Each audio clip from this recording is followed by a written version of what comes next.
আজকে রেট্রোফিট নিয়ে জানবো। তো এই জন্য আমি আজকে একটা সিম্পল নোটস অ্যাপ ক্রিয়েট করব, যেটাতে ইউজারের ডাটা ইনসার্ট হবে এবং ইউজারের ডাটাগুলো ডিসপ্লে হবে।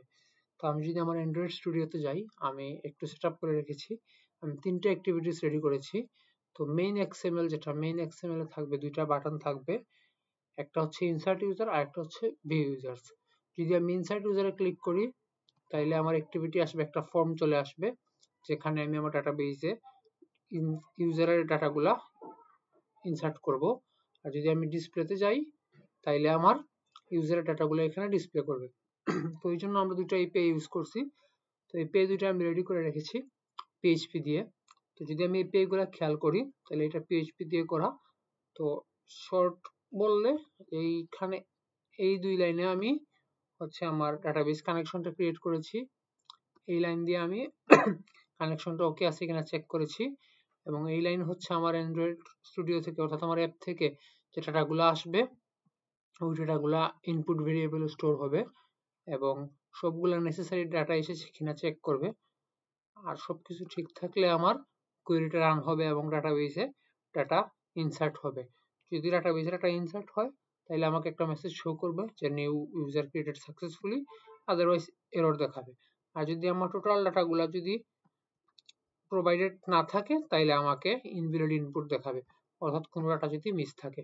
তাইলে ইনসার্ট ইউজার পিএইচপি এই এপিআইটা কাজ করবে আমার ডাটাবেসে কোনো ডাটা ইনসার্ট করার ক্ষেত্রে।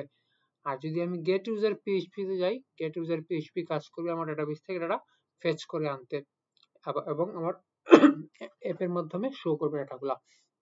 তো এখানেও আমি যেটা করেছি, আমি ডাটাবেস কানেকশনটা ক্রিয়েট করেছি, ডাটাবেস কানেকশনটা ওকে আছে কিনা চেক করেছি এবং কোয়েরি চালিয়ে আমি ডাটা ফেচ করে এনেছি।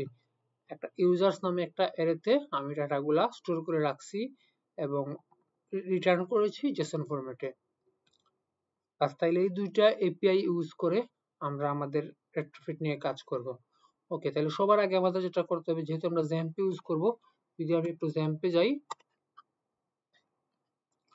জ্যাম্পে গিয়ে আমরা এখানে দিয়েছিলাম যে ইউজার্স ডিবি নামে একটা ডাটাবেস আমরা ক্রিয়েট করব। তো জ্যাম্পে গেলাম, আমরা জ্যাম্পটা স্টার্ট করলাম।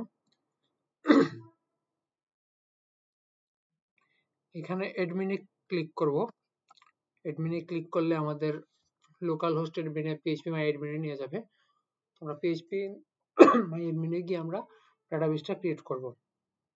ডাটাবেসের জন্য আমি অবশ্য এসকিউএল কোয়েরিগুলো আগে থেকে লিখে রেখেছি। ডাটাবেসের মধ্যে একটা টেবিল ক্রিয়েট করবে ইউজার্স নামে, এবং কিছু ডাটা আমি রেডি করেছি যেগুলো আমি আমার ডাটাবেসে ইনসার্ট করে দেব। আমরা যদি একটু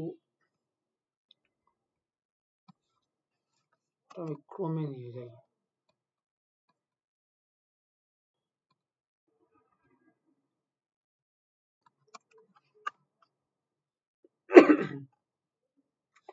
ওকে, তাহলে আমরা ডাটাবেসের নাম দিয়েছিলাম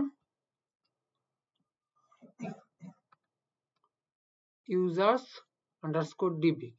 তো আমরা এখানে যদি আমরা নিউ এ ক্লিক করি, আমরা ডাটাবেসের নাম দিলাম users underscore db। আমি এর আগে একটা ক্রিয়েট করে রেখেছিলাম, ওটা ডিলিট করে দিয়েছি যাতে দেখানো যায়। তো ক্রিয়েট দিলে আমার ডাটাবেসটা ক্রিয়েট হয়ে যাবে। ওকে, users underscore db। তো এখানে গিয়ে আমি এসকিউএল এ গেলাম। এখন আমার এসকিউএল কোয়েরিটা এখানে রান করাবো।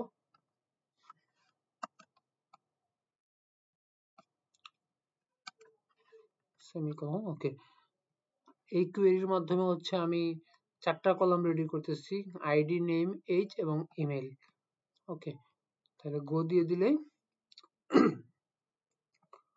আমার টেবিলটা রেডি আছে, আইডি, নেম, এজ, ইমেল। ওকে, এখন আমি কিছু ডাটা ইনসার্ট করতে চাই।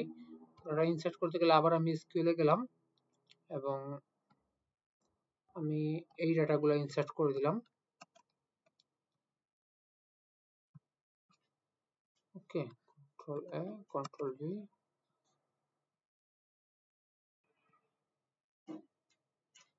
ওকে, তাহলে ডাটাবেসে আমার ডাটা ইনসার্ট হয়ে গেছে। এই যে আমার 4টা ডাটা আমি ইনসার্ট করছি, 4টা ডাটা রেডি। তাহলে আমার ডাটাবেস রেডি, টেবিল রেডি। এখন আমি যদি আমার অ্যান্ড্রয়েড অ্যাপে চলে যাই,